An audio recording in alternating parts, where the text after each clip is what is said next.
Olá, conselheiros, conselheiras. Sejam todos muito bem-vindos a mais um episódio do nosso podcast Os Conselheiros, indo ao ar todas as segundas e sextas-feiras pelo YouTube e também pelo Spotify às 20 horas. Se é o seu primeiro contato conosco aqui, peço que você faça a sua inscrição e ative o sininho. Assim você será notificado sobre outras programações. Se quiser deixar um comentário aqui também pra gente, fique à vontade, vai ser um prazer te responder. Hoje, nós temos o privilégio de ter um convidado muito importante aqui conosco, mas antes de falar dele, eu quero te apresentar a nossa revista, a Board Review. Diretor, dá um clique aqui, dá um zoom. Olha aí, a Board Review é uma das iniciativas da Board Editora, uma das empresas aqui do Grupo Board Academy, que leva conteúdo de qualidade, não só a conselheiros, mas também a empresários. Essa revista ela é uma revista por assinatura.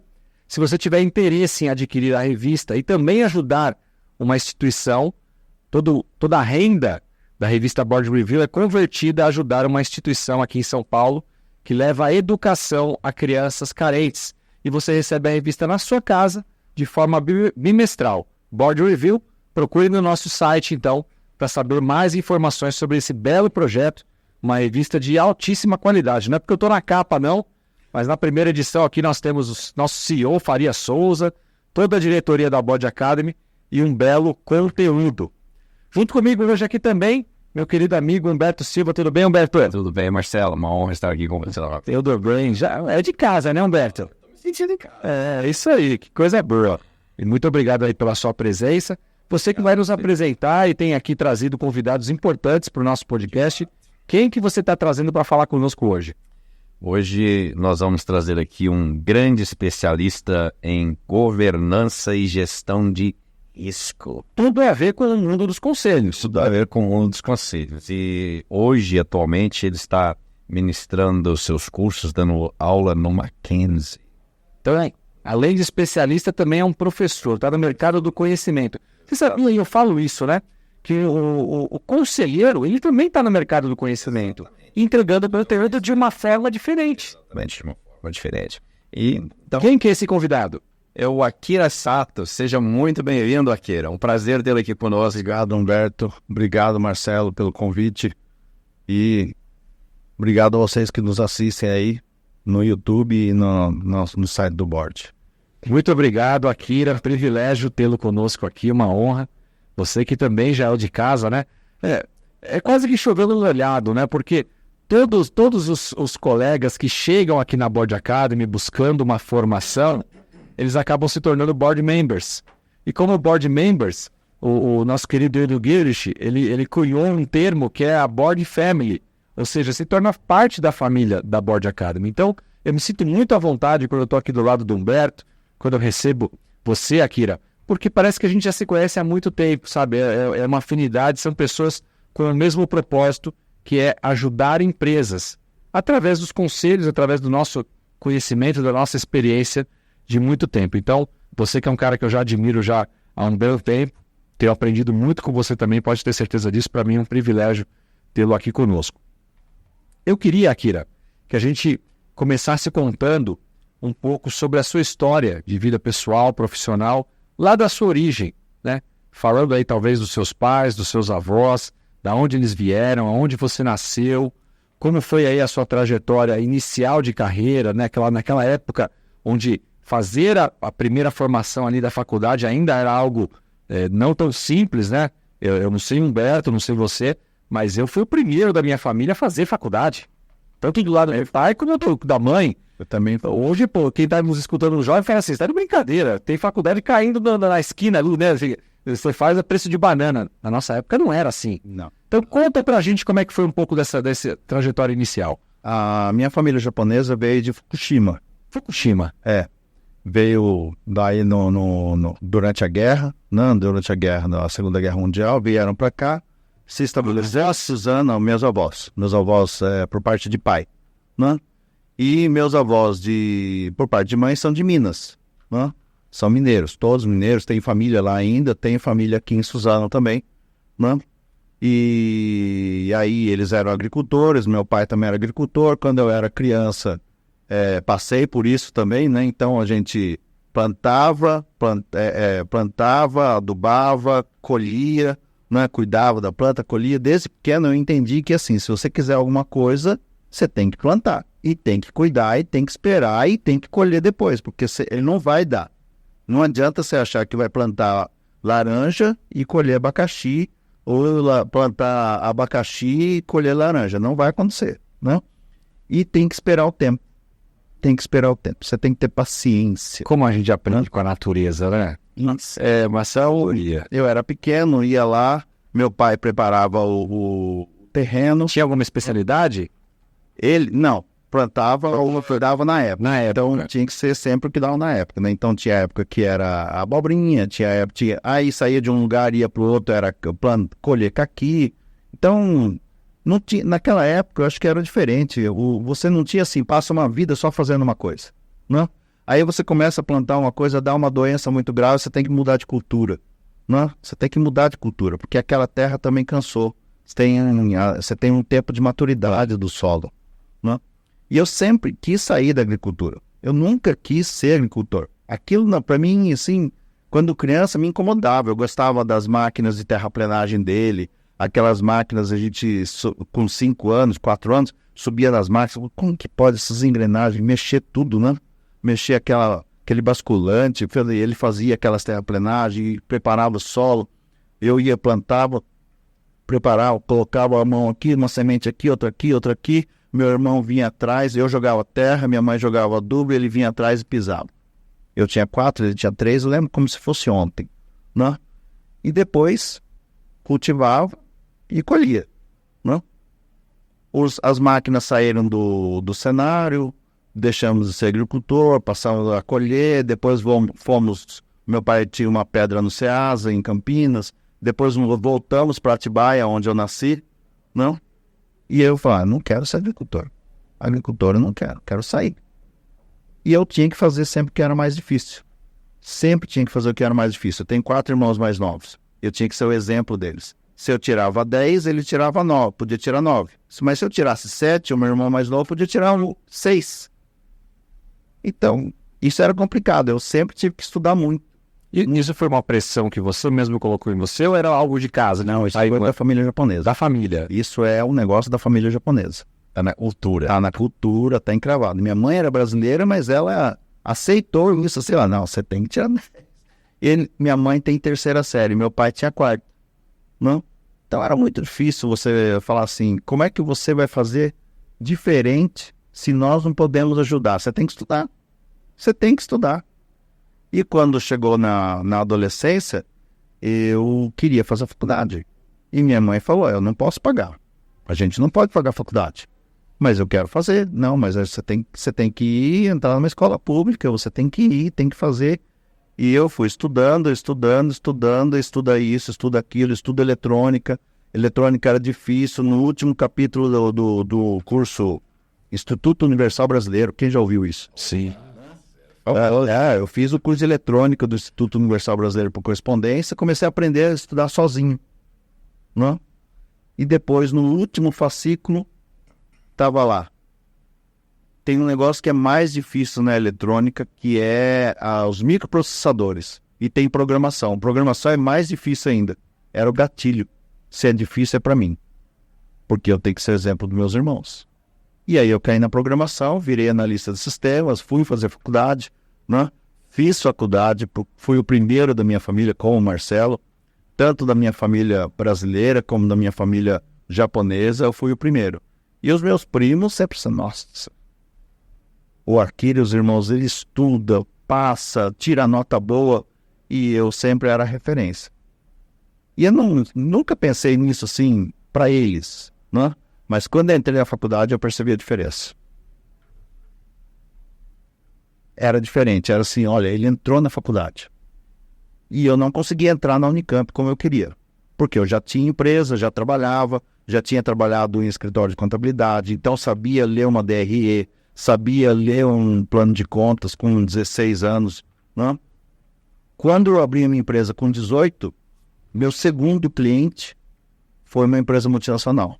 Você abriu uma empresa do quê? De desenvolvimento de sistemas para gestão empresarial. Olha, com 18 anos. incrível. Eu já fazia imposto de renda, já sabia ler o DRE, já sabia fazer um plano de contas, já sabia fazer um sistema para a indústria, porque eu tinha trabalhado numa indústria de imóveis com programação para a área de produção industrial. Então, eu tinha programado PCP, né? Toda a parte de gestão e sempre atrelado à contabilidade, aos números, aquela coisa de indicadores, né?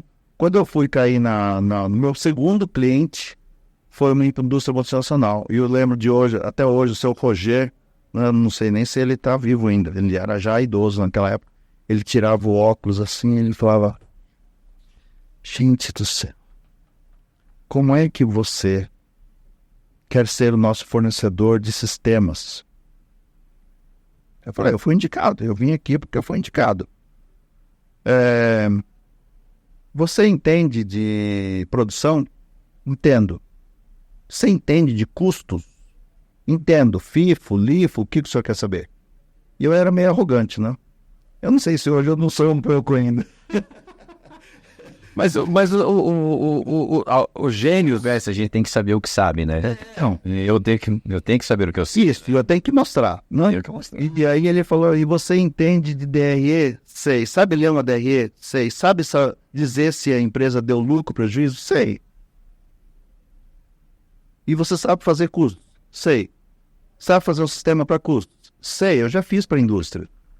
Mas você tem 18 anos. Eu falei, mas o que eu posso fazer? O senhor queria o senhor está trocando uma empresa de um cara que tem 30, que está tentando fazer o seu sistema há 2 anos. Ele me indicou porque ele acredita em mim. Nem ele acreditou nele. Não? E o senhor está me indicando. Não é? Essa empresa hoje está em Rio Claro. Não? E eu fiz o sistema, fiz em 6 meses o sistema que o cara levou 2 anos e não conseguiu.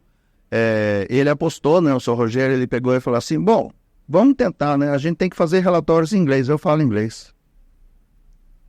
Você fala inglês? Falo. Então tá bom, vamos tentar. E eu fiz o programa, varei noites a fio, eu dormia muito pouco, então varei noites a fio, fiz o sistema inteiro, né? Era custos e PCP, com até 6 casas após a vírgula. Hoje o meu sistema de gestão empresarial, ele trabalha com 10 casas após a vírgula. Inclusive eu tenho clientes que fabricam tampas de marmita para Sadia, para Perdigão, e o custo deles tem que sair na nota fiscal com 9 casas após a vírgula. Ele me ligou uma vez desesperado, assim, eu acho que eu vou ter que trocar o seu sistema. Por quê? Porque o meu custo tem que sair agora com 9 casas. Eu falei, mas meu sistema faz com 10, qual que é o problema? Sério? Sério. Não, então toca o barco, vamos em frente. O que é pensar proativo, né? Não, você tem que pensar lá na frente. Tem que pensar lá na frente. E aí, 18, quer dizer, então você trabalhou muito pouco para alguém em empresa, CLT mesmo? Não, eu fui CLT na universidade, eu fui diretor de tecnologia na prefeitura, que eu coordenei equipes com 80 pessoas, né? Mas a empresa já estava aberta, estabelecida, tudo funcionando por processos de negócios, e eu pude sair da empresa e olhar ela de longe, ela funcionando e eu trabalhando em outro lugar, né? Então eu ia de manhã, por exemplo, em 2001, eu saí dela, ela continuou aberta, trabalhando, né? Isso fez 2001, eu abri em 91, 10 anos depois, praticamente, 12 anos depois, ela trabalhava, funcionava sozinha, eu voltava lá, eu olhava as coisas, olhava os números e fui administrando, e era diretor no governo já, né? E a mesma empresa que você iniciou lá com os 18 anos é que você tem até hoje? Eu tenho 2 hoje. Eu tenho uma especialista em gestão de riscos e tenho essa em gestão empresarial. Uma é desenvolvedora, a outra não desenvolve. É só consultoria, só a parte de gestão de riscos e governança, né? E quem desenvolve uma plataforma que ela tem, essa é a primeira empresa. Eu não posso ficar devendo para mim mesmo, então eu pago tudo certinho para mim. E nesse processo você tem sócios, não? Nessa segunda empresa eu tenho um sócio, que é da área de segurança, né? Mas a empresa migrou mais para a área de risco, que já não é mais o negócio dele, né? Então, ela nasceu como segurança primariamente, mas migrou para a área de risco, porque segurança é só um módulo do risco. Mas conta pra gente, eu gostei dessa história dos 18 anos aí, esse case que você trouxe aí da desconfiança, é natural, né? Um jovem dizendo que sabe isso, sabe aquilo, e às vezes já aconteceu comigo de ganhar uma posição de emprego porque o outro candidato era bom demais. Puxa vida. E a pessoa que me contratou disse, olha, você é a minha segunda opção. Falou isso pra mim, não precisava ter falado, né? Você é a minha segunda opção, porque o primeiro era tão bom que eu acabei não contratando. Fiquei chateado na época, mas arrumei emprego, né? Tudo bem. Era o objetivo, né? E aí, mas eu guardo essa história para pensar sempre nisso. Que às vezes tem uma pessoa tão boa que ela perde oportunidades. Você estava ali a um passo de talvez perder a oportunidade porque era tão bom para ser verdade, né? E o cara fica assim, será que é tudo isso mesmo? E às vezes ele vai para uma outra situação, pega o segundo melhor, né? E em detrimento. Mas você deu... Essa empresa foi minha cliente por 15 anos. Olha aí. Por 15 anos, até ela ser vendida. Não, depois que ela foi vendida ainda... Não, na verdade ela comprou uma outra empresa, mas depois que ela comprou outra empresa e ela mudou de cidade, ela ainda foi minha cliente por 4 anos. Então, foram 12 anos praticamente minha cliente, e depois que ela mudou de lugar, ainda continuou 4 anos com os meus sistemas até acertar tudo, integrar e fazer a joint venture com a outra empresa, né? Aí já o meu sistema já não atendia mais. As empresas, elas trocam de sistema porque uma hora o sistema já não abarca mais as necessidades. É natural isso. O seu sistema tem um foco num pote X de empresa ou complexidade? Ele atende empresas de até 300, 500 funcionários, né? O sistema de gestão empresarial. Então é empresa pequena e média, né? A partir disso, as empresas migram já para outras plataformas, outros sistemas de gestão empresarial. Bacana.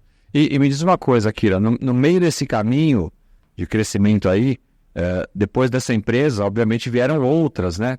E quais foram os desafios? Você que visita, conhece muitas empresas, algum case de empresa, alguma situação que você vivenciou nesses anos que você pode compartilhar com a gente? Acho que o pior momento nas empresas é quando elas são vendidas. Para quem trabalha numa empresa e tem aquela considerável estabilidade, por exemplo, né? Mesmo o fornecedor, os clientes, quando a empresa é vendida, acho que é o pior momento, tá? Ou seja uma joint venture, ou ela compra uma outra empresa, essa fusão delas acontece de uma maneira, às vezes, muito traumática. São os piores momentos. Eu acompanhei a fusão... Eu posso falar nomes? Claro. Eu acompanhei, eu tinha um time dentro da Tegula, né? Quando ela foi vendida para a Headland, e depois a Headland foi vendida para a Lafarge. E eu acompanhei essas duas passagens. E aí eu fechei com a Heineken, e a Heineken comprou a Brasil Quirin em 2017. Né? E eu estava lá. Nossa, é difícil, assim, é um momento difícil pro empresário que fornece, pro comprador, né? Pro colaborador que fica inseguro. Tem gente que perde o cargo porque o outro da outra empresa é melhor que ele, né? Então ele fica numa situação, eu acho que esses são os piores momentos, né? Depois que passa esse terremoto, esse tsunami assim de troca esse turnover de cadeiras e tudo mais, de direções, aí o negócio se acalma. Mas até abala balanço, abala DRE, essas fusões são muito difíceis, né? Sistema, então... Eu passei por quando eu trabalhava no laboratório, quando nós fomos adquiridos pela Procter & Gamble, e a insegurança que cria é muito grande para os colaboradores, principalmente sendo engolido por uma empresa da calibre da Procter & Gamble. Mas eu sobrevivi e fiquei 1 ano na empresa, e aonde nós estávamos ia ser fechado e era para mudar para a Califórnia. Isso eu não podia fazer, eu mesmo me demiti. Mas o problema assim, que gera para a equipe é muito grande. Eu cheguei a ver colaboradores que tiveram que fazer terapia. Ele não conseguia ir trabalhar. E a primeira que eu vivi, eu tinha 26 anos, né? A Scanactor comprou a Crios, que era de Rio Claro, E aí a coisa começou a degringolar, porque decidiram que a empresa ia mudar para Rio Claro. E era uma das empresas que ficavam em Atibaia, uma indústria multinacional, que tinha os melhores salários de Atibaia. Quem trabalhava lá tinha os melhores salários de Atibaia. Então, quer dizer, eu já vivi 3 momentos desses, né? Aprendi muito com isso. Aprendi muito. Nossa, como a gente aprende com esses momentos de entender, olhando de fora assim, olha, esse cara não vai ficar, aquele cara vai ficar, né? Esse departamento aqui vai ficar melhor porque o da outra empresa que eu visitei, que eu fui já visitar é melhor, né? Então esse departamento vai melhorar muito. Então você acaba tendo e ganhando uma visão clínica de negócio, né? De entender, tudo tem que gerar dinheiro. E quem é que gera? Olha, esse departamento aqui gera menos dinheiro que o outro que nós compramos. Então vamos pegar aquele lá, trocamos um pouco de figura e, né, mudamos a nossa situação. Mas melhoramos. E assim vai. Você trouxe um ponto interessante aqui, porque houve um tempo onde se dizia que quem compra manda, né? E acho que continua mandando, mas manda no sentido aqui, realmente, de quem compra. O acionista, o dono que está comprando, mas não significa que todos os colaboradores que estão nessa empresa que comprou a outra ficarão. Porque um dos papéis dos gestores é justamente avaliar as duas equipes, avaliar os sistemas, as políticas, não é isso? E ficar o que é melhor. A soma das duas empresas tem que gerar uma empresa melhor. Exato. Então, vamos peneirar. E numa delas, o diretor que decidiu comprar a outra rodou. É possível. E isso é uma coisa interessante porque a percepção que você passou da sua vida, desde muito jovem, que você sempre teve que buscar o conhecimento, e o melhor conhecimento é ser exemplo, né, para os seus próprios irmãos. E você, tão jovem, adquiriu tantos conhecimentos que se aplicou na hora que você precisava.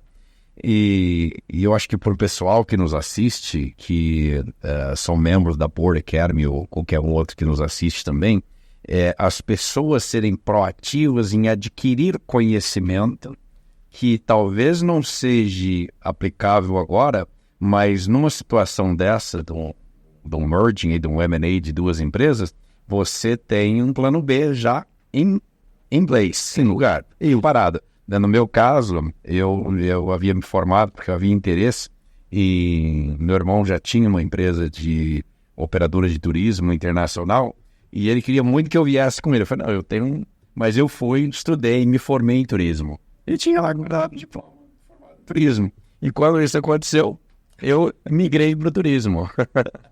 Interessante, né? Numa dessas aquisições e fusões, né? Eu tinha melhorado muito a empresa. Porque eu era muito novo. Eu tive um cliente em Joanópolis que um dia ele chegou para mim assim e falou: Akira, você gosta de produção industrial? Eu vou te dar um livro. Ele me deu o livro A Meta, de Eliyahu Goldratt. Nossa, aquele livro mudou a minha forma de enxergar o sistema na gestão empresarial.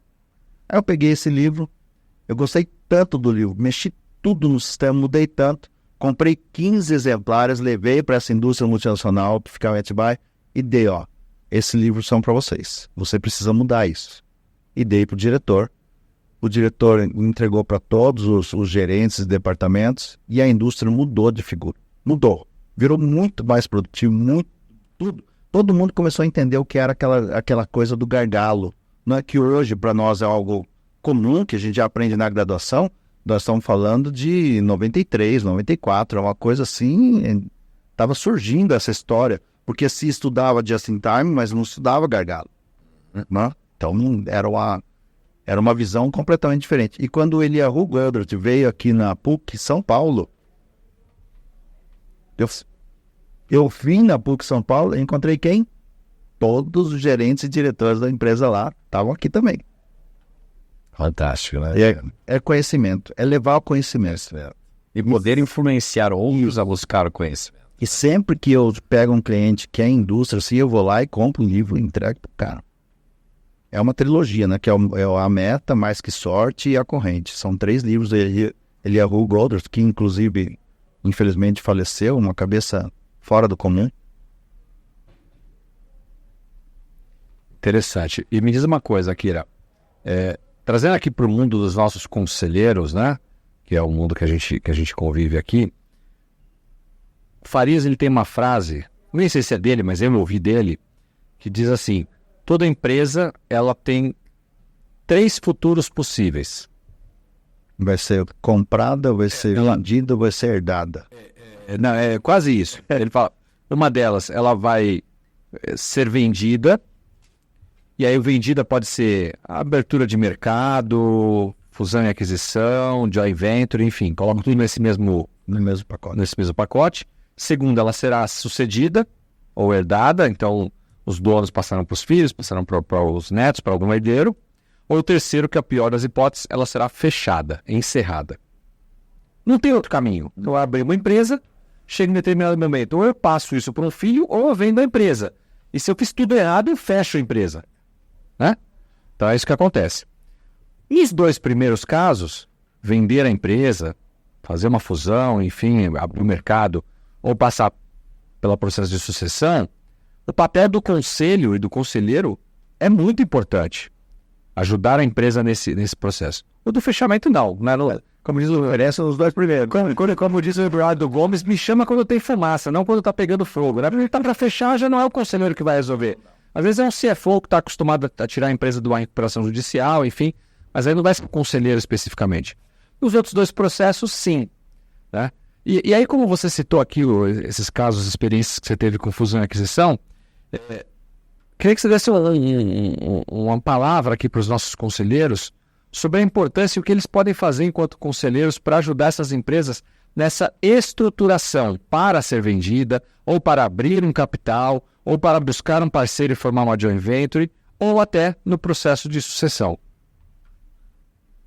É bom você tocar nesse assunto, Marcelo, porque quando você quer vender a sua empresa, ou quando você quer fazer uma joint venture, vamos dizer assim, não é? Você precisa valorizar ela, não é? Então tem muitas pessoas, muitas empresas, muitos empresários, muitas empresas que chegam para a gente hoje, né? Hoje nós conhecemos as empresas, chega lá, olha, eu quero vender a empresa, tá? Deixa eu dar uma olhada na sua empresa. Então você chega lá, o cara não tem nem gestão direito. Você tem que dar 2 passos para trás para entender que ele tem que ter gestão. Eu falei, olha, se você sair da sua empresa, ela anda sozinha? Deve falar, mas como assim? Não, se você sair da sua empresa, desliga seu celular, desliga seu telefone, ela anda sozinha? Não, então, ela não tem valor. Ela vale. Se você for vender, a primeira coisa que o cara vai falar, você tem que continuar comigo aqui. Vamos usar os pelo menos. Isso. E aí você quer que a sua empresa fique lá, com você lá dentro, mas na mão de outro? Não quero. Então não dá certo. Então primeiro você tem que pôr gestão, você tem que pôr governança e você tem que pensar no risco, certo? Aí as pessoas, eu vejo muita gente falando, não, eu entendo de gestão de risco, eu faço gestão de risco. Como é que você faz? Como é que você faz gestão de risco num departamento só? Se gestão de risco, nós temos que pensar numa empresa como um todo. Você tem que pensar no risco da segurança logística contra roubo, pensando no rastreamento do caminhão, que o produto tem que chegar lá na mão do cara que vai comprar o seu produto, certo? Você tem que pensar na contabilidade, que o número lá de indenizações a colaboradores está aumentando porque alguém lá no chão de fábrica não está colocando EPI e aí você está tendo indenização. Tem alguém na sua empresa que pensou nisso e colocou matriz de análise de risco, que fez checklist pendurada nessas matrizes de análise de risco e aí colocou lá dentro que esse número é importante de se observar? Não. Você percebeu se na sua matriz de avaliação de risco está integrando a toda a companhia? Não. Então, como é que você faz gestão de risco só de um departamento? Você percebeu que uma empresa... Isso são as perguntas que eu faço, né? Você percebeu que a sua empresa ela nunca vai ter uma nota de risco 0? Ela sempre vai ter uma nota de risco 1 ou uma nota de risco 2 de uma escala de 0 a 5, né? Por que eu nunca chego no 0?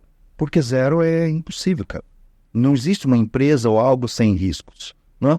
E se você tem uma empresa de risco 1, pode acontecer alguma ocorrência, algum incidente que piora esse 1. Ou seja, piorar o 1 não é cair para 0, é subir para 2. Não? Um incêndio. Não? Um incêndio. Teve uma empresa em Atibaia que teve um princípio de incêndio. Um princípio de incêndio. A empresa redondinha, tudo funcionando. Não? Japonesa. Foi lá, teve um princípio de incêndio, apagaram, chamaram os corpos de bombeiros, o corpo de bombeiros foi lá, fez, olhou lá, tá tudo certo. Não fizeram rescaldo, foram embora. 1h da manhã o fogo Acendeu de novo. acendeu. 6h da manhã não existia nenhum muro da empresa. Nenhum muro. A empresa fechou. Então, quer dizer, a empresa tinha um risco, sim, risco baixo, 2, 3 talvez, no máximo 1. Certo? Risco baixo. Mas não fizeram rescaldo. A empresa acabou. Fechou a empresa. E falando disso, Akira, em termos de governança, gestão de risco que você está dizendo, no mercado, as empresas, qual o percentual que você imagina, se você tem isso por concreto, das empresas que têm esse tipo de falha nessa governança, nessa gestão de risco da empresa? Se está preparada para ela passar por um merging and acquisition, um M&A ou ser vendida? É alto, Humberto. É alto. Você quer valorizar a sua empresa para fazer uma venda dela, mas você tem todo um trabalho de gestão que não foi feito a lição de casa, e aí você tem que dar um passo para trás. Ela não nasceu com governança. Então, quando ela não nasce com governança, você também tem um problema de briga de egos. Não, eu não vou fazer o que o cara está mandando. Ele manda no meu departamento. Só que a governança estabelece as diretrizes, certo? E aí você pode criar subcontroles ou novos checklists, novas análises de risco do seu departamento, porque está embaixo da sua área, né? Mas você tem que seguir a diretriz da governança e deveria gerar uma nota do seu departamento para a governança. E aí a governança totalizar aquilo no final e dizer assim, ó, a nota de risco hoje da empresa é 2,07.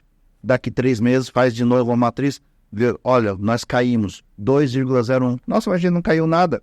Cara, mas 0,6, você melhorou 12 checklists, você fez mais uma matriz, nós não tivemos nenhum problema com o produto, nós não tivemos queda de produto, nós tivemos contaminação, nós não tivemos, na indústria química, um problema de contaminação do produto químico que vai, por exemplo, a resina fenólica que é usada na liga da borracha de pneu, é um problema pequeno.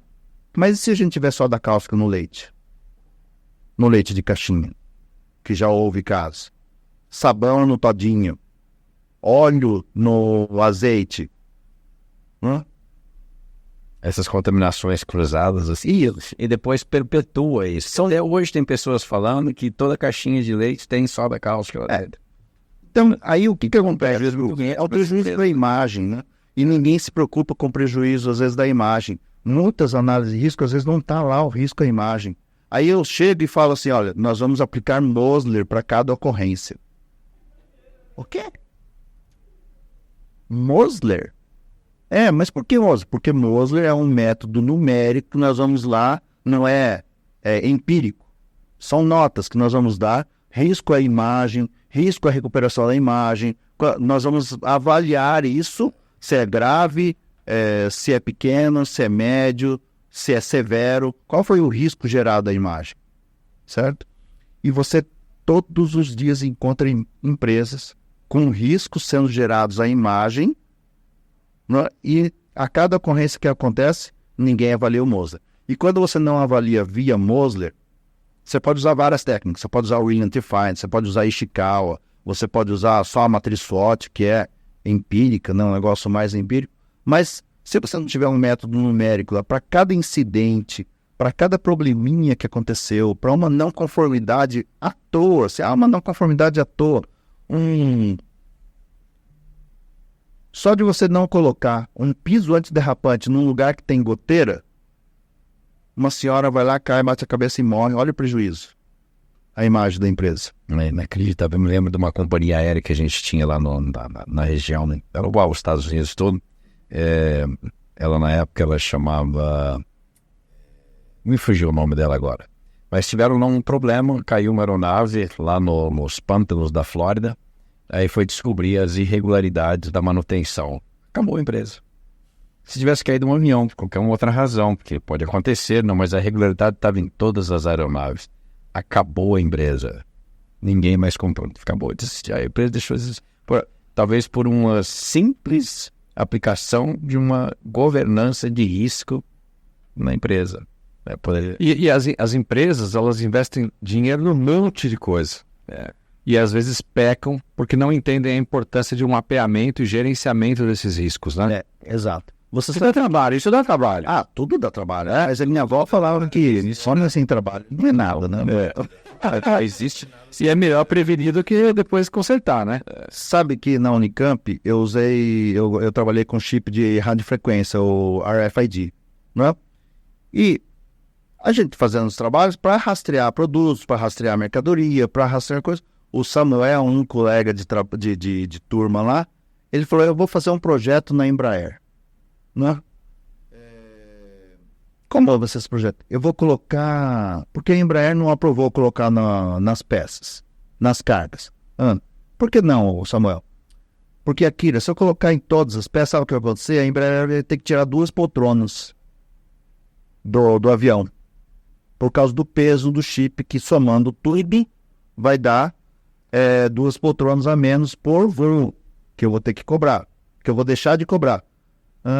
Tá. E o que você vai fazer? Aí ele colocou nas peças de manutenção. Ele colocou na chave de fenda. Ele colocou para diminuir o risco do técnico de manutenção esquecer uma chave de fenda na aeronave, né? Porque eu acho que não deve ser muito agradável você estar voando do lado de uma asa, assim, você escutar uma chave de fenda batendo, né? Não deve ser muito agradável, né? Então, o que acontece? Ele foi lá, ele esqueceu uma chave de fenda. Ele vai com o leitor de radiofrequência. Opa, tá lendo aqui. Olha, tem equipamento aqui. Agora, você já pensou se a gente colocasse esse chip na gaze? Não existia mais como esquecer isso dentro do corpo humano. Certo? Isso é minimizar riscos. Isso é pensar na gestão de riscos. Ó, você colocar na chave. Puxa vida, esse chip não vai ficar na aeronave. Ele vai entrar com a chave de fenda, com o alicate, com o parafuso, e vai sair. E eu nem tive 2 custos, eu tive um custo só.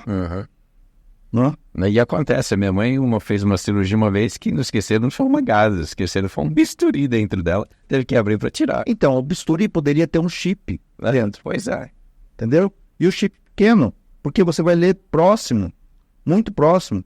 O chip, ele só precisa de um substrato grande para abarcar ele quando você quer ler a muita distância, 5 metros, 3 metros, 10 metros, ou no caso do sem parar, né, que tem que ler a 40 metros e a 40 por hora.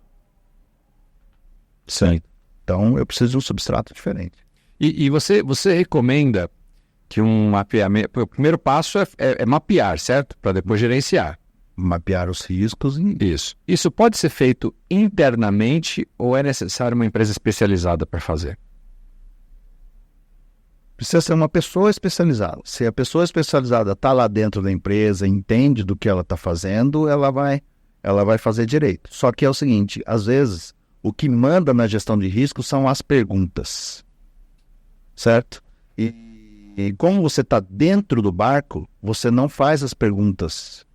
Você está acostumado com aquele mundo. Aquilo virou uma paisagem para você. Então, você esquece de muitas perguntas e aí a pessoa que está de fora, ela vê de forma diferente. Sabe aquela história, Marcelo, você já deve ter vivido isso, porque você também já deve ter feito consultorias, eu fiz muitas, né? Chega lá, cara, vocês contrataram um consultor, o consultor vai vir aqui, vai falar para você aquilo que você já sabe e vai cobrar ainda. Mas é isso mesmo. Só que ele vai falar isso de uma forma diferente, para você mudar o formato. Ele não vai falar para você que você já sabe, ele vai falar para você o que você está fazendo de forma errada. Eu fiz uma consultoria com 23 anos, numa indústria de confecção em Campinas, caiu no colo sem querer, né? O meu cliente fabricava bolsas em Matelacê, o João Carlos, ele, a esposa era a Beth, é a Beth ainda, eu acredito. E eles foram participar de uma feira, a Gift Fair, em São Paulo. Eu tinha 23 anos. Ô João, você vai pra feira, você tá com o meu sistema aí, eu não posso ir pra feira com você? Quero ver o meu sistema funcionando lá, lançando os pedidos, programando a produção. Mas, ô Akira, eu não levo o computador. Mas como você faz o pedido? Eu faço um bloco de papel. Na prancheta. Eu imprimo aqui todos os produtos e eu preencho a prancheta lá. Eu falei, tá bom. Mas eu posso levar o computador lá e lançar os pedidos, mas eu não tenho dinheiro para pagar o seu serviço de ficar lançando pedido aqui. Não, mas eu quero provar do meu próprio remédio. Posso provar do meu próprio remédio? Eu quero saber se o meu sistema é bom.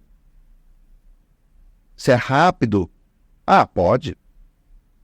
Como eu fui feirante, como eu fui vendedor, com meu pai, né?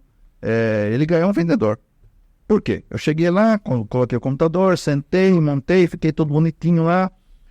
Chegou um cliente, o João foi atender. Chegou outro cliente, a esposa dele, a Beth, foi atender. Chegou um outro do Nordeste. Não tem ninguém para atender aqui, não. Tem eu. Aí eu peguei outra prancheta, né? E fiquei, olha, nós temos esse produto, essa bolsa aqui é a estampa X14, essa aqui é na X15, essa é na X16. Ele olhou aquele mundo de bolsas, olhou, abriu. Isso aqui é resistente, não é? Não, é resistente. Isso aqui tem uma placa de alumínio dentro que é para a bolsa não arrebentar. É mala de viagem, é emborrachada, tudo. Aí ele faz o seguinte, me vê em cada estampa. O João tinha 16 estampas. Só que ele tinha 40 bolsas. 40 bolsas, uma bolsa, 16 estampas, outra bolsa, 16 estampas, outra bolsa, 16 estampas. Eu sentei no computador, deixa eu lançar o pedido. Comecei a lançar o pedido, eu falei, o senhor vai fazer a feira ainda? Acabei de chegar. O senhor retira o pedido no final? Era uma porcaria lançar o pedido do meu sistema. Era muito ruim, porque eu tinha que lançar o produto, a estampa, entra, quantidade 1, próximo. O mesmo produto, outra estampa, entra, a outra, quantidade 1, outra, entra. Eu falei, gente do céu, tem que mudar isso. Levei o computador para casa de noite e mudei tudo o programa. Varei a noite acordado, mudando o programa, para no outro dia o programa ficar 10. Certo? Aí eu vendi toda a feira, né? Vendi toda a feira, porque aí ficou 100% para lançar o pedido. O João adorou. Passa uma semana depois da feira, eu vou lá na indústria em Campinas. O João, Akira, você acredita que eu não vou conseguir entregar todos os pedidos? Como não? A gente vendeu demais. Você começou a lançar no computador, a gente abandonou as pranchetas, a gente vendeu tudo. Mas, o João, nós estamos em março, cara. O Dia das Mães é maio. Como não vai conseguir entregar em maio? Não vou conseguir. Eu produzo 65 bolsas por dia. Não dá para produzir mais do que isso. As nossas bolsas são muito complexas. Eu falei, deixa eu dar uma volta na fábrica. Já tinha lido a Meta, já tinha lido o Just in Time, já tinha estudado num livro do Gianésio, MRP, MRP2. Não estava fazendo faculdade ainda, olha isso. Cheguei, ele falou assim, mas fazer o que na fábrica? Deixa eu entrar na fábrica, porque até agora eu só cheguei no escritório, nunca fui para a fábrica. Dei uma volta na fábrica, voltei, sentei, eu entrego os pedidos para você. Como assim? Eu entrego. Se você deixar eu mudar a sua fábrica, a gente entrega os pedidos. Antes, e ainda tem que entregar pelo menos uma semana antes do Dia das Mães, porque a loja lá tem que vender, tem que ter prazo, isso, o cronograma, claro, tem que ser pelo menos uma semana ou 15 dias antes a loja. O jovem era abusado mesmo, né? Com 18 anos, com 23. Olha, quem sabe o que sabe, sabe, né? Aí, ele chamou a Beth, que era quem cuidava da produção. Olha, o Akira quer fazer isso. Ela falou, como ele vai fazer? Não sei. Ele falou que vai mudar a produção porque tem um monte de coisa errada lá e a gente vai entregar os pedidos. A gente não tem nada a perder, João. Bom,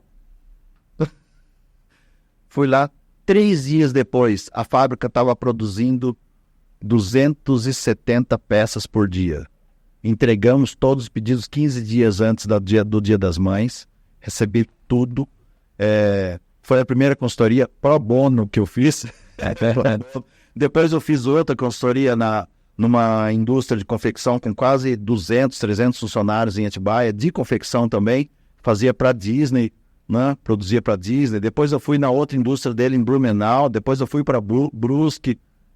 Tudo assim, 23, 24 anos, nesse meio tempo, assim. O conhecimento que a gente adquire sempre vai ter um momento para usar ele.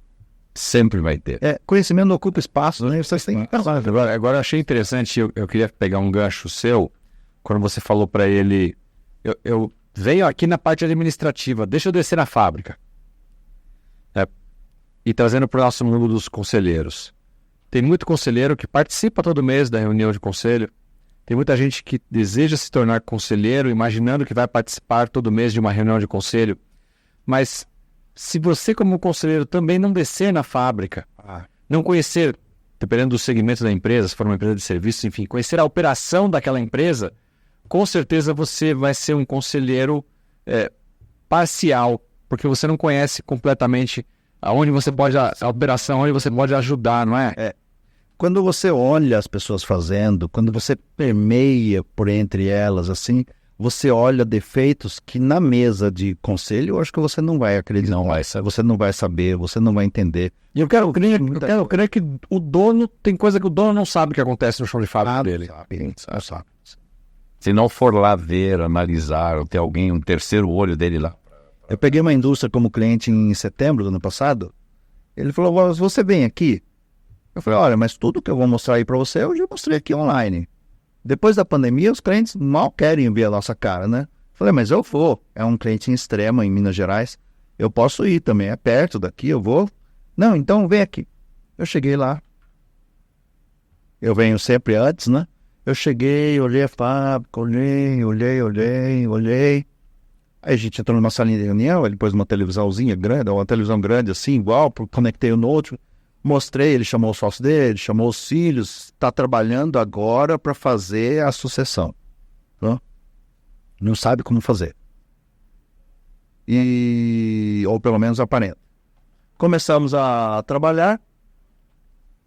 Ele, não, porque as máquinas assim, assado, apresentei tudo. Eu falei, Kira, nós vamos fechar então. Beleza. Você viu alguma coisa assim na nossa fábrica que você gostaria de falar? Bom, você está abrindo espaço para eu falar? Eu tenho. As máquinas trabalham sozinhas? Trabalham. Por que as luzes ficam acesas? Elas precisam de luz para trabalhar? Mas por quê? Não, porque essas lâmpadas halógenas aqui gastam energia pra caramba. Se você quiser baixar o custo, elas não precisam ficar acesas. Você pode ter luz de menor custo, mais próximo da máquina, só para você trabalhar com a máquina. Você tem uma logística difícil aqui, você tem um produto que é produzido de um lado, mas ele vai para o outro lado, só que a embalagem é desse lado e a expedição fica num outro canto. Você tem muito dinheiro gasto em logística aqui dentro, muito dinheiro gasto com logística que não dá para repassar para o cliente, não dá para repassar. Ineficiência do seu processo. Isso. Aí ele falou, mas você acha que dá para mudar? Não, tem que mudar. Tem que mudar. Eu sou professor de logística no Mackenzie. Isso aqui mapeia-se e faz um processo de trabalho que você começa com a matéria-prima e entrega dentro do caminhão, praticamente. Ela tem uma entrada e uma saída, né? E sempre foi assim, ele falou. Mais ou menos. A empresa vai crescendo e vai tendo aqueles puxadinhos. Ele vai acomodando. E quando você vê, você tem um robozinho, né? Cheio de retalho ali, uma coxa. E aí fica, e aquilo vira paisagem. Então, quando você pergunta para mim se o cara que está lá dentro ele pode fazer, ele não enxerga mais esse detalhe. E aí você precisa ter um auxílio externo, você pode fazer dentro, mas você precisa ter um auxílio externo para avaliar aquilo que você fez. Sabe aquela história de, eu fiz um trabalho, você pode ler para mim? Você falou isso no seu podcast, do seu livro, que você faz a sua esposa ler, não? Você faz outras pessoas de sua confiança ler o seu livro. Por quê? Porque é importante alguém de fora avaliar o seu trabalho. Sim. E isso é muito positivo quando você quer fazer um trabalho que você queira valorizar a sua empresa ou prepará-la para a sucessão. E esse é o trabalho do conselho, certo? Você preparar a empresa para a sucessão, tá, ela está preparada para a sucessão? Não sei. Você pode sair dela. Se você não puder sair dela, ela não está preparada para a sucessão. Exatamente, isso depende da presença dele para a empresa ter andamento. E o dono tem a paixão pelo negócio e a paixão pelo filho, pela filha. Aí vai chegar um conselheiro e vai olhar e falar: mas seu filho não tem aptidão nenhuma, você não preparou ele. Segundo, ele não quer. Você entendeu que ele não quer? Então, tem que pensar em outro parente, ou se não tem parente, profissionalização da empresa. Seu filho vai continuar sendo seu herdeiro, mas ele será o acionista dessa empresa e não o executivo dessa empresa. Você vai trazer profissionais de fora que vão conduzir essa empresa e sua família vai estar aqui na holding, vai estar no conselho, sendo os acionistas da empresa. Sim. É uma decisão difícil, que com amor não dá para tomar. Precisa ter alguém de fora que não tem essa paixão para mostrar esses caminhos. Eu escolhi conselho agora, né? Você pensa assim, o Farias fala que o tempo de escolher o conselho já passou, né? Já passou. Esse é o segundo melhor momento. Porque há 15 anos atrás, 20 anos atrás, eu conheci um colega que ele é conselheiro, né? E ele fala assim, você tem que estudar muito para ser conselheiro. E aí chega uma hora que a gente cansa de estudar. Eu não canso de estudar, eu gosto de estudar, né?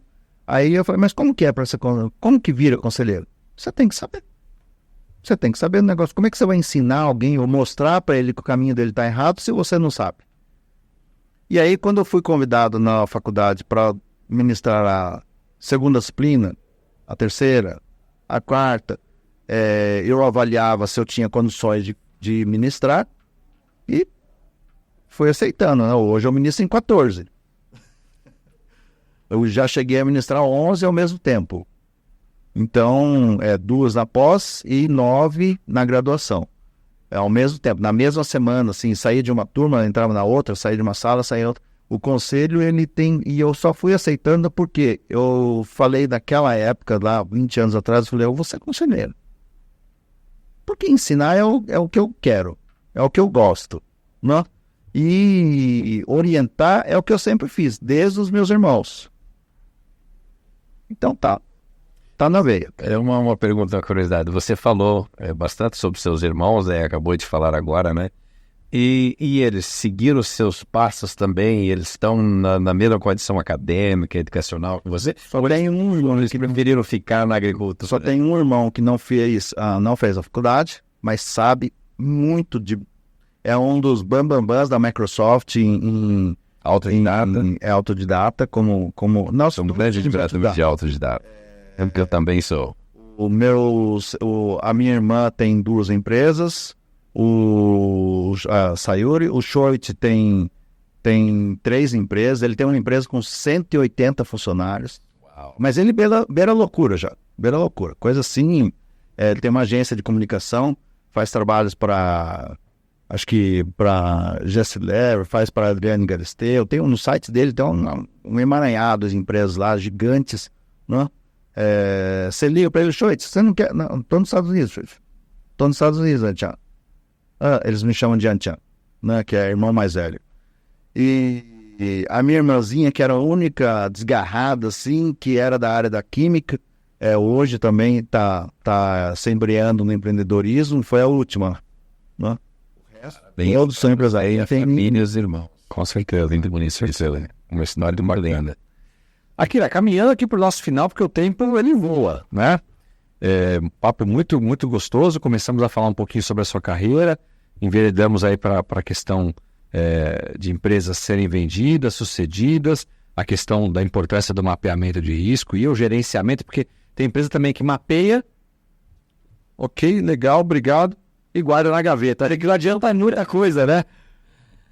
É romântico, né? É romântico. O auditor vem amanhã, né? Aí todo mundo limpa a mesa, tira aquela gestão de risco que foi feita 2 meses atrás. Isso não é gestão de risco. Isso aí é para inglês ver, né? Gestão de risco é aquilo que está entranhado nos processos de negócio e está na operação. Tem que estar no dia a dia, né? Se a gente falar... Faz o negócio funcionar, né? É, que faz o negócio funcionar, né? Você chega, quando você fala assim de gestão de segurança ou gestão de riscos, você tem que pensar que gestão de riscos é o guarda-chuva, né? E ali você vai ter segurança alimentar, segurança do produto, segurança da tecnologia de informação, segurança patrimonial, você vai ter todos da marca, toda a segurança vai estar ali, né? E aí a gestão de riscos financeira está lá cuidando dessa segurança da empresa como um todo, né?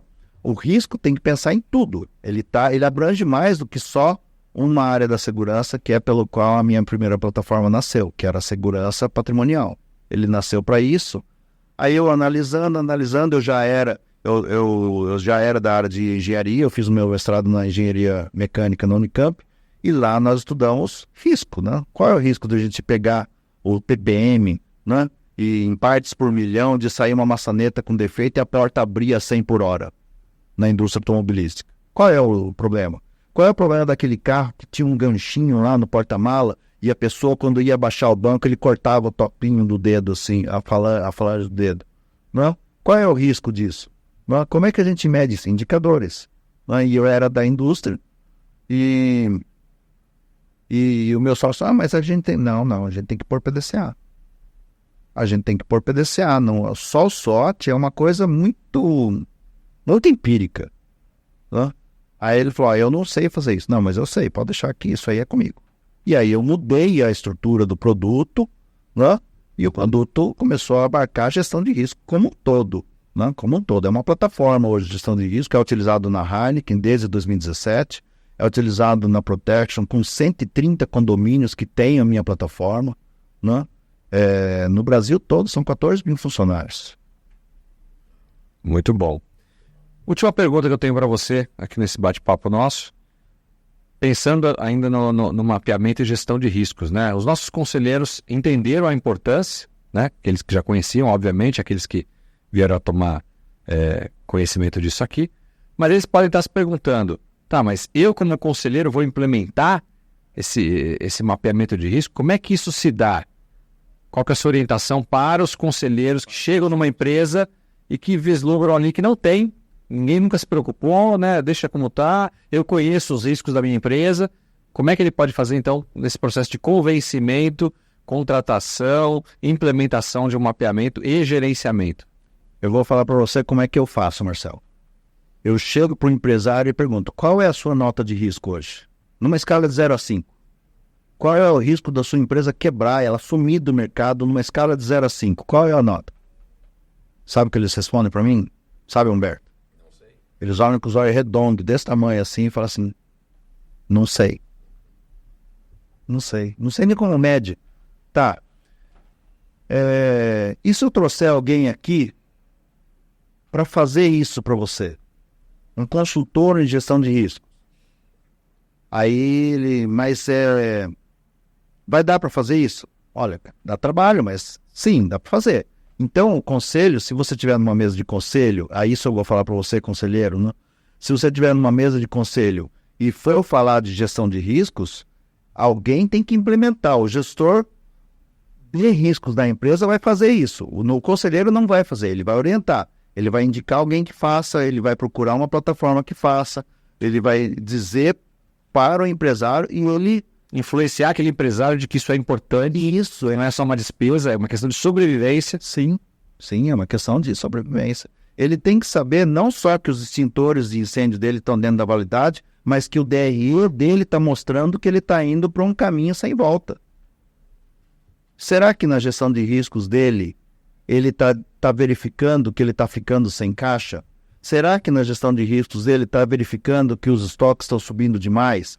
No meu sistema de gestão empresarial, Marcelo, quando o mercado começa a piorar, o sistema diminui o estoque mínimo. O sistema diminui o estoque mínimo. Não é o empresário ou o estoquista lá, que mal tem uma graduação às vezes, né? Vai lá e altera a quantidade mínima. É o sistema que, através de um método matemático, ele muda. E aí o que aconteceu na pandemia? Começou a vender menos, o sistema já começou a mudar para menos. Porque dinheiro é bom no bolso, não no estoque. certo? Então, isso ou no banco. Aí o que acontece? O empresário que não entende que o risco dele, às vezes ele está acontecendo embaixo do nariz dele e ele não percebe, ele tem problemas. Aí chega uma hora que ele vê, será que você está vendo? A cada 3 meses eu tiro as minhas certidões negativas de débito. A cada 3 meses. O contador da minha empresa é terceirizado, certo? Às vezes um documento ou uma taxa ou um imposto foi recolhido, tem comprovante e no governo consta uma não entrega, ou não pagamento, ou uma DCTF, ou uma inconformidade fiscal, está lá no governo. Aí o meu contador tem que solicitar informações para saber por que tem aquilo lá, ele apresenta o documento, olha, mas foi entregue. Puxa vida, então aconteceu alguma coisa aqui no sistema. E ele baixa aquilo, o governo baixa, certo? O empresário de hoje, nem isso ele faz. E aí ele vai participar de uma licitação. A licitação pergunta, eu quero todas as certidões negativas de débito. Ele não tem. Ele não mede o risco de não ter um negócio desse. Mas ele está constantemente participando. E ele esquece. Se a empresa é participadora participante, né? Ele tem que ver isso, um processo lá de gestão de risco, de não ter mensalmente ou semanalmente, quinzenalmente, alguém tem que entrar nos sites, não é difícil, e verificar isso. Então começa na gestão. Ele tem que dar 2 passos para trás e voltar. Contratar um consultor, ou contratar alguém que faça, ou treinar alguém da equipe dele para estruturar isso, e chamar alguém de fora para olhar clinicamente e falar assim, olha, tá bom, pode implementar. E o negócio é um investimento. Com certeza. É negócio. Pensar no negócio. Assim como constituir um conselho é um investimento. Você constitui um conselho para ajudar a sua empresa a se perpetuar, seja no processo sucessório, no processo de M&A, de abertura de mercado, um IPO, para que ela continue então viva e passe aí por gerações, cresça, expanda, gere empregos e movimente a nossa economia. Akira, estamos chegando aqui no nosso final. Passamos de 1 hora aqui, um conteúdo super bacana. Obrigado novamente pela sua presença. Aprendi muito, acho que você também, né, Humberto? E sempre aqui é uma escola para a gente, esse podcast, para os nossos convidados. O pessoal fala assim, mas eu vou assistir para escutar a história de vida quando o cara lá no bairro andava de bicicleta. Mas quando o negócio começa a engrenar e sempre tem pílulas, quem escuta com o ouvido aberto, tira sempre insights da história de vida de cada um, né? Eu já conhecia um pouquinho da sua história, mas agora com certeza com mais profundidade e especialmente a sua grande especialização. Parabéns pela carreira e por tudo que você já fez até aqui. Conte sempre conosco. Humberto, seus últimos comentários aí, perguntas? Olha, Sérgio, eu quero agradecer a sua participação juntamente com o Simonato. E para quem nos assiste, também agradecer a sua participação e levar aqui guardado os insights, principalmente para quem é gestor de empresa, porque se der ouvidos ao que aqui foi ensinado hoje, para quem não tem, como ele disse, que é muito alto o nível de empresas, que não tem governança e gestão de risco, tudo que nós ouvimos aqui hoje vai fazer um diferencial muito grande de longevidade para a empresa. A gente tem que garantir longevidade, né? O professor Cortella, ele tem uma frase muito importante que é assim, você tem que fazer o melhor dentro das possibilidades que você tem até você ter mais possibilidades para fazer melhor ainda. Right? Então a empresa não pode, por exemplo, fazer a gestão de riscos que uma multinacional faz, mas até onde eu consigo fazer? Olha, eu consigo fazer até aqui. Então vamos fazer, porque a gente precisa ter isso. Precisa ter essa segurança na sua gestão de risco. É aquela história, né? Não consigo correr, começa a caminhar. Exato. Isso. Começa a caminhar, engatinha. Vai. Um passo de cada vez.